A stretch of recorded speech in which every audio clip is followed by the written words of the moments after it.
I enjoy doing research, and this project started off as a way to find better road food for the men and women at GSI. What I found was shocking. What we found was that our road food, our standard American diet, our fast food and junk food, processed foods and drinks, create a state of chronic inflammation in our bodies. The results of inflammation include stroke, dementia, diabetes, sexual dysfunction, arthritis, osteoporosis, premature aging, and heart disease. Inflammatory foods include sugar, pastries, sodas, fried foods, dairy, refined flour, and processed and packaged meats. Where do they go? Everywhere, and they don't go away. Our mission is clear. We are the first generation in the history of man to have this knowledge. Our mission is to transform this knowledge into a new understanding that the foods we eat today, the choices we make in life, have far-reaching consequences for ourselves and our children for the rest of our lives. Looking back now that I know what I know, we probably didn't eat the best. And you have to ask yourself, if everybody in GSI is a brother, sister, daughter, son, what would you do? What would you say to improve their life?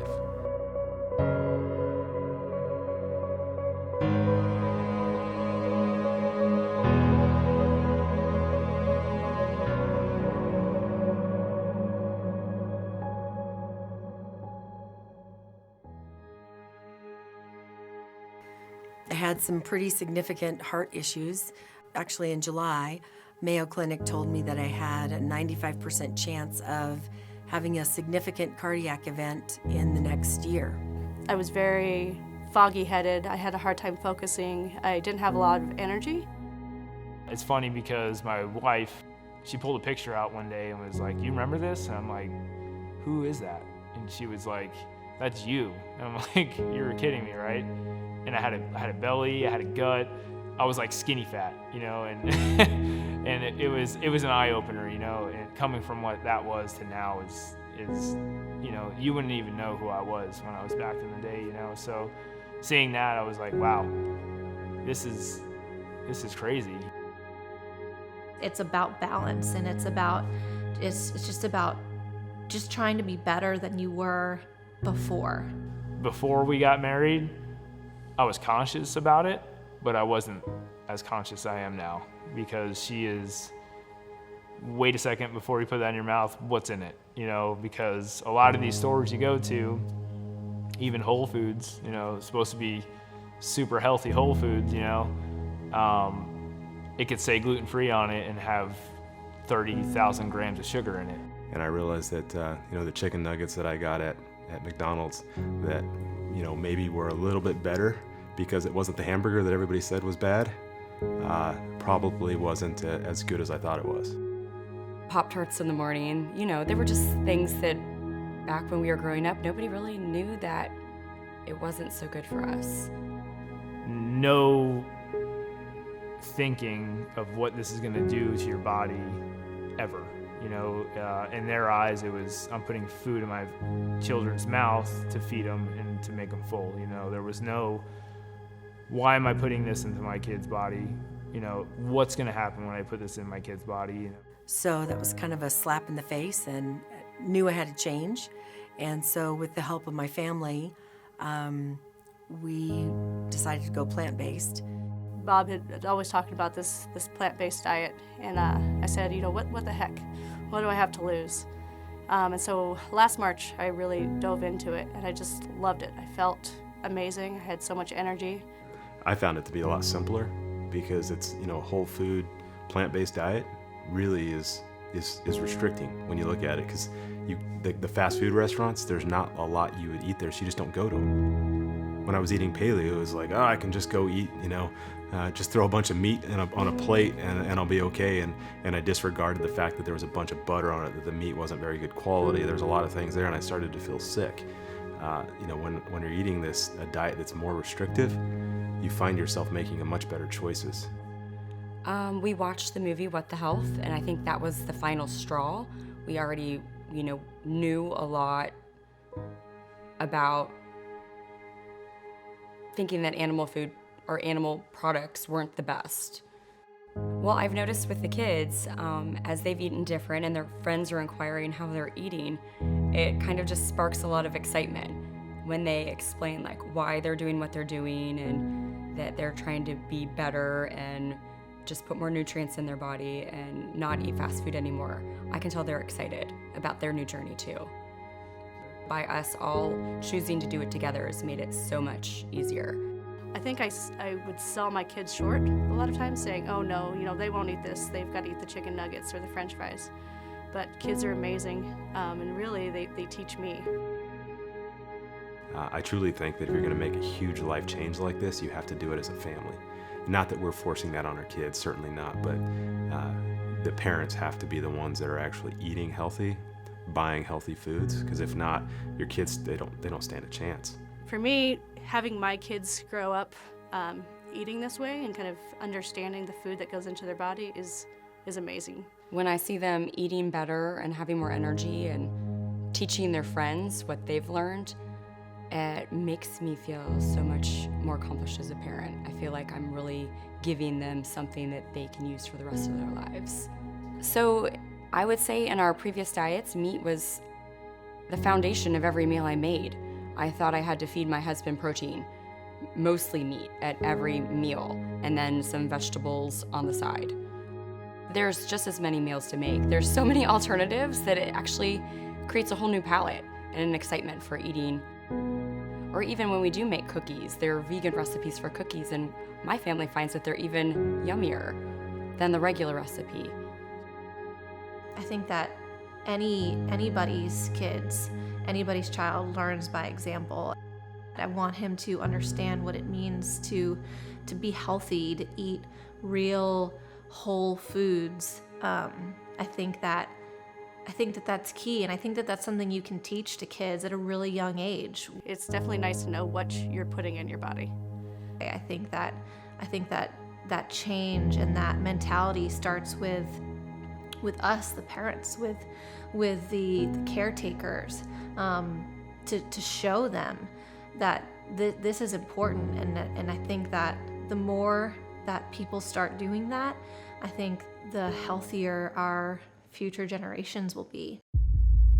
The danger doesn't simply lie with the foods we choose to eat, but also with the supplements we are told to believe are good for us. Many supplements are mislabeled, and some have even been shown to be dangerous. I always remember one thing, and I'd always think it was wrong, and it was a saying, and is you can't outwork a bad diet. And I was like, bullshit. I could do that, right? I could go to the gym for 5 hours and I could go out and eat McDonald's. I'll be straight, I'll be fine. That doesn't work, right? And where I came from, I was a Green Beret in the Army, and that's high caliber. We're always moving, we're always doing everything. That's when I really learned, you really can't outwork a bad diet. One mission in Special Forces, we went out in the middle of the desert, and we rucked for 100 miles. In 5 nights, we rucked 100 miles and 100-pound rucksacks. It was about 100 degrees at night walking, and about 120 in the day. So we get back, we get picked up, we get back to base, and me being myself, I'm like, I'm gonna go work out. Being completely depleted of all my nutrients, all my water source, I go ahead and throw back 2 scoops of pre-workout. Halfway to the gym, I start having AFib. I go into AFib. My heart rate was about 190 beats per minute, and then when it stopped, me completely arrested. It was 190, completely arrested. So my medic pulls me across, throws an IV in me, and sees what's going on. Hey, you're in AFib, when you're going to the hospital from this. I'm like, what the hell, man? Like, I take this every day, everything should be fine. Not when your nutrition's off. I was addicted to caffeine, you know, and a lot of us are, you know, and don't really realize it until you're off of it. I decided I'm cutting it out, right? I could get through this. I'll be depressed, you know, and you know my lifting will go away, my metcons, my metabolic conditioning is going to go down, but I'm just going to have to get through it, you know. It took a long time, about a year, until I came back and, you know, back to working out and being happy with what I was doing. But that just goes to show you, like, I was healthy. I was super healthy. I'm a Green Beret, you know, like one of the hardest things you can do in the Army. I played for Team USA, and I'm in the local area, one of the, you know, top-ranked CrossFitters in the area, and caffeine's taking me down, you know, and I really laughed about it, but deep down inside I was like, this is insane. Like, I don't do anything. I don't drink. I don't do any drugs. I don't even take aspirin when I, you know, have a headache. And caffeine's taking me down, you know, like how blind am I to not realize that I was addicted to this caffeine. So after that whole issue I had with drinking Red Bulls, and I was in the hospital multiple times, it really opened my eyes about supplements in general. I think I was a victim of marketing like everybody else is, and I think I maybe thought I was doing the right thing for myself, and in hindsight was actually probably doing, you know, more damage than good. And then I look at some of the other supplements that are out there, and there are a lot of them out there that are being pushed as though that's what a lot of professional athletes are taking. They're being pushed as though that's what a lot of Olympic athletes are taking. And but if you're in that world, you realize that they're not taking them. I've been around a lot of guys, and I haven't seen them take pre-workout before. But if I go into just your regular Globo gym, you see everybody talk about taking pre-workout. I got into competing in CrossFit, and enough that I actually had a coach, and I aspired to compete in the CrossFit Games. I was sponsored by a supplement company, and all that meant was I got free supplements, which you know, if you're spending hundreds of dollars every month and now all of a sudden you're getting them for free, that was a great benefit. I immediately had trouble sleeping, you know, so there was obviously issues with how my body was responding to taking some of those, and there were a lot of things in those supplements that I didn't even know what they were. I was just taking because they told me to take them. It was going to benefit their company for me to represent that, not because it was in the best interest of me.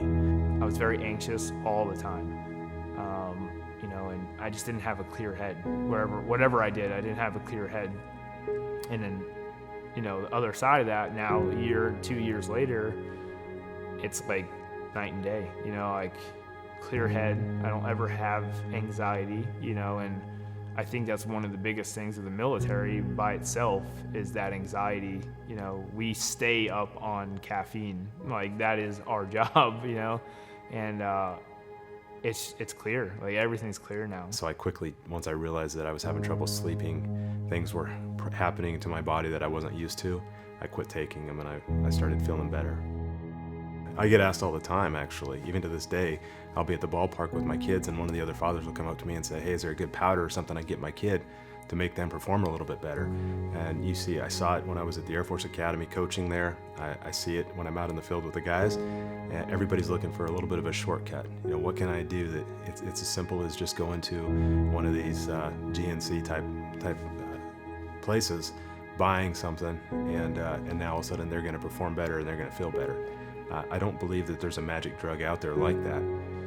You know, just because it's approved by the FDA doesn't mean it's okay. You know, it doesn't mean that I could have unlimited amounts of this, right? Having a cup of coffee is a different caffeine than having a Red Bull.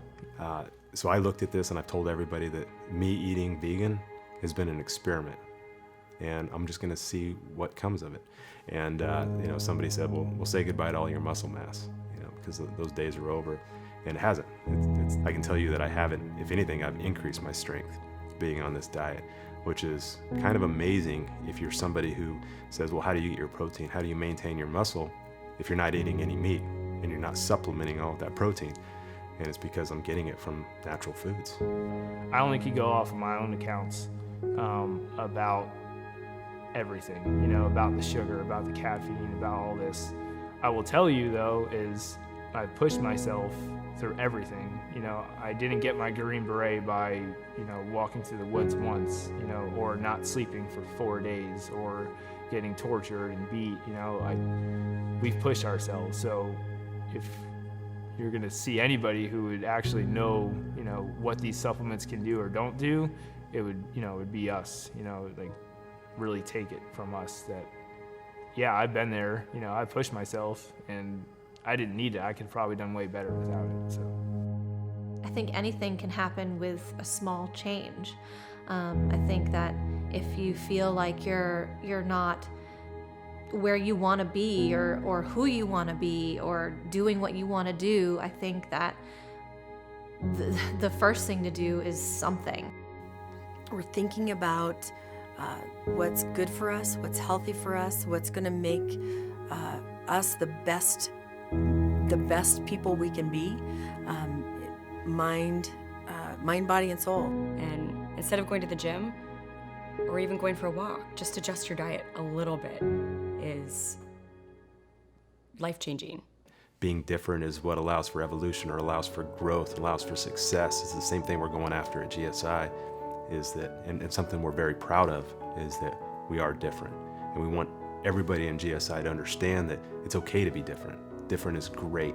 And that's what we really want you to take from this video, is that to be great, you need to actually have the courage and the discipline to be different. And if you do that, you'll actually create a life that you're really proud of. What's different for me is that I've taken control of my life. It's not so much that it's different, it's just better.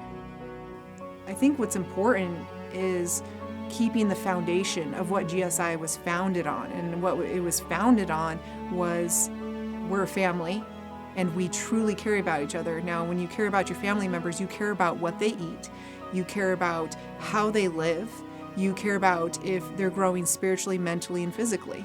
And those are the three things that we focus on with our GSI family. And it's important that we do that. If you feel like you're not as healthy as you could be right now, it doesn't mean you have to, you know, go through the roof and go crazy and change all these things about your life all at once. I think that's actually unrealistic. I don't think that a lot of people can do that. It takes time, and I think that even though it does take time, I think it's worth it. And I think that when you do start to make those small changes, you start to realize how worth it really is.